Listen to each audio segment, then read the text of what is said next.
ఉస్మానియా యూనివర్సిటీలో జరుగుతున్నటువంటి కార్యక్రమంలో సీఎం రేవంత్ రెడ్డి పాల్గొన్నారు. లైవ్ ద్వారా చూద్దాం. ఉస్మానియా విశ్వవిద్యాలయ అలుమ్ని వారు 45 లక్షల రూపాయల cheque, professor Sujatha special officer, doctor Sairam, Soundarya, Harinath Reddy, Ravi Mayireddy, professor Stevenson. ఇప్పుడు దునియా అంతటా వినిపిస్తోంది AI, artificial intelligence. Honourable CM గారి నోట వినిపిస్తుంది EI, E for education, I for irrigation. అంటే విద్యార్థులు, యువత ఎంత ఉత్సాహంగా ముందుకు సాగాలో మన రైతన్నులు, రైతు మహిళలు కూడా అంతే చల్లగా దీవించాలి. ఈఐకి తోడుగా సి ఫర్ కమ్యూనికేషన్. హైదరాబాద్ మహానగరమైన, పరిసరాల్లో ఉన్న నగరాలు, పట్టణాలైన, తెలంగాణ నలుమూలల విస్తరించిన పచ్చని పల్లెలైన, చక్కని పర్యావరణంతో తెలంగాణ 4 కోట్ల జనాభా అన్ని వేళలా అందరూ ఆనందంగా ఉండాలి. ఆ ఆనందం మన గ్లోబల్ సమ్మిట్ రెట్టింపు చేసింది. ఆ గ్లోబల్ సమ్మిట్ విజయవంతం అయిన సందర్భంగా మరోమారు మా విద్యార్థులు, యువకులు తమ ఆనందాన్ని వ్యక్తం చేయవలసిందిగా కోరుతూ ఆనరబుల్ సీఎం గారి సందేశం.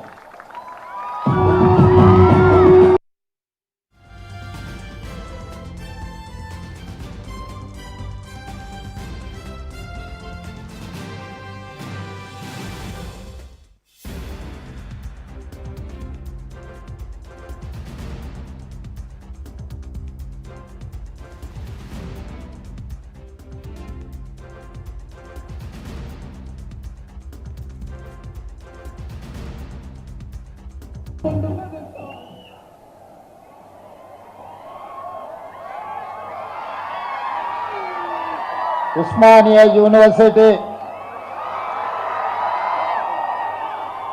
యువమిత్రులందరికీ అంతర్జాతీయ మానవత్వ దినోత్సవ శుభాకాంక్షలు. డిసెంబర్ 10, 2025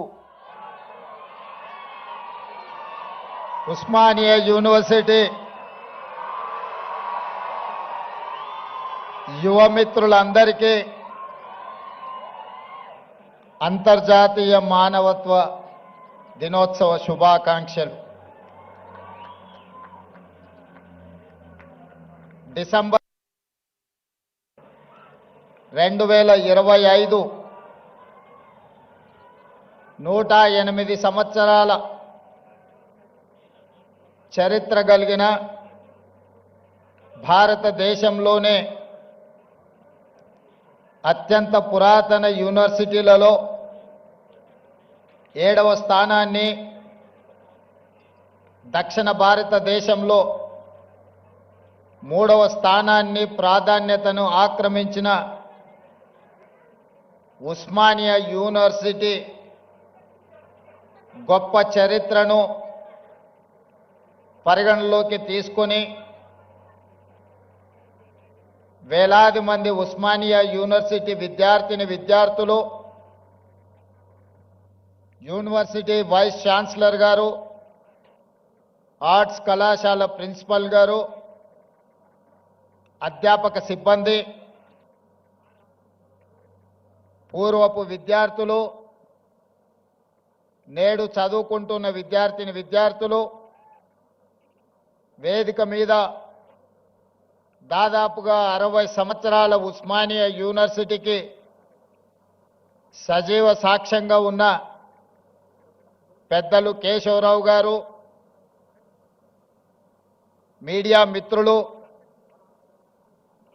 తెలంగాణ ఉద్యమకారులందరికీ కూడా మనస్ఫూర్తిగా అభినందనలతో కృతజ్ఞతలు తెలియజేస్తున్న మిత్రులారా, ఉస్మానియా యూనివర్సిటీకి రావాలి, ఆర్ట్స్ కళాశాల ముందు నిలబడి ఇక్కడ చదువుకుంటున్న విద్యార్థుల యొక్క ఆకాంక్షల్ని అడిగి తెలుసుకోవాలి. ఒకనాడు తెలంగాణ ఉద్యమ సందర్భంగా ఈ వేదిక మీద నుంచే స్వరాష్ట్ర ఆకాంక్షను బలంగా వినిపించి 4 కోట్ల తెలంగాణ ప్రజల యొక్క ఆకాంక్షను ఈనాడు సాధించిన తెలంగాణ రాష్ట్రంలో సమస్యలు పరిష్కారం అయినవా లేదా, ఒకనాటి తెలంగాణ చరిత్రను భవిష్యత్ ప్రణాళికలుగా మార్చుకొని నిర్ణయాలు తీసుకోవాలని మీ అందరిని కలవాలని నిర్ణయించుకున్నా. ఆ సందర్భంగా కొంతమంది మిత్రులు కలిసి సూచన చేసినప్పుడు ముఖ్యమంత్రి గారు చాలా ధైర్యం చేస్తున్నారు, ఉస్మానియా యూనివర్సిటీలో ప్రజాప్రతినిధులను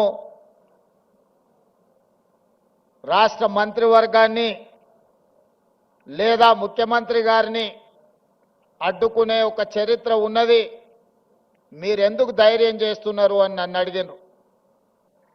అంటే వారికి ఒక్క మాట చెప్పిన, నాది ధైర్యం కాదు, నాది అభిమానం. మా సోదరులు, మా తమ్ముళ్ళు, మా చెల్లెండ్లు తెలంగాణ భవిష్యత్తుకు పునాదులు వేసే మా యువమిత్రులు ఉన్న ఉస్మానియా యూనివర్సిటీ ఆర్ట్స్ కళాశాల దగ్గరికి వెళ్ళడానికి ధైర్యం కాదు కావాల్సింది, అభిమానం కావాలి. గుండెల నిండా అభిమానాన్ని నింపుకొని ఈనాడు ఈ ఆర్ట్స్ కళాశాల ముందు నిలబడి మన భవిష్యత్ ప్రణాళికలను రచించుకోవడానికి నేను ఇక్కడికి రావడం జరిగింది. అదేవిధంగా